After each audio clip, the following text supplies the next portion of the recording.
Good evening and welcome to the debate room. Usama Zahid is here. Tonight we focus on the latest developments in Gaza, where continues to evolve with significant humanitarian, military, and political implications.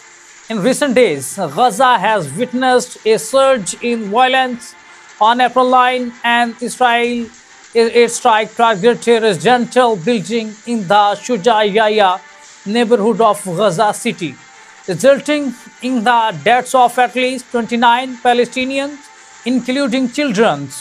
Dozens more were injured and many remain missing under the rubble.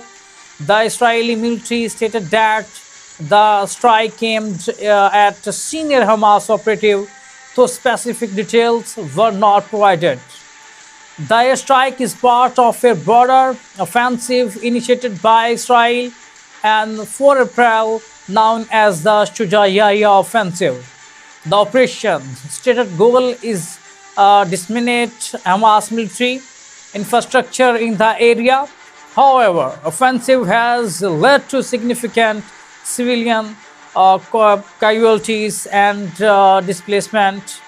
The humanitarian situation in Gaza has reached a critical point.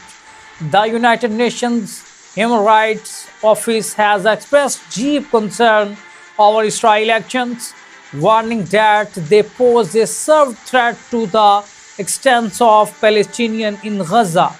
The cumulative impact of ongoing military operations and restriction has created living conditions that may no longer sustain the Palestinians. And health services are overwhelmed and access to essential supplies is very severely restricted. The World Health Organization has called for urgent international action to address the dire needs of Gaza residents, and political developments and international diplomacy are very important aimed at the escalating conflict. Diplomatic efforts are underway to negotiate a ceasefire and address the hostages situation. US President Donald Trump has indicated that progress is being made toward securing a new ceasefire in Gaza and the release of remaining hostages held by Hamas. US innovative warfare, along with the Egyptian mediators, is working to establish an agreement acceptable to both Israel and Hamas. However, previous proposals have faced challenges, with Israel rejecting a recent offer from Hamas that include 50 days ceasefire and the exchange of prisoners. And domestic dissent in Israel. Within Israel, there is growing domestic dissent regarding the continuation of the war.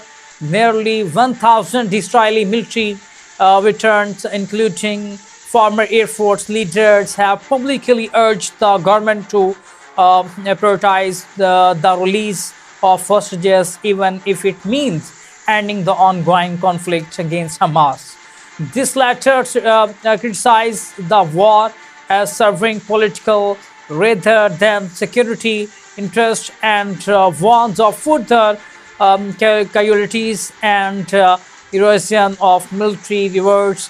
Prime Minister Netanyahu has dismissed the veterans as extremists and supporters of military.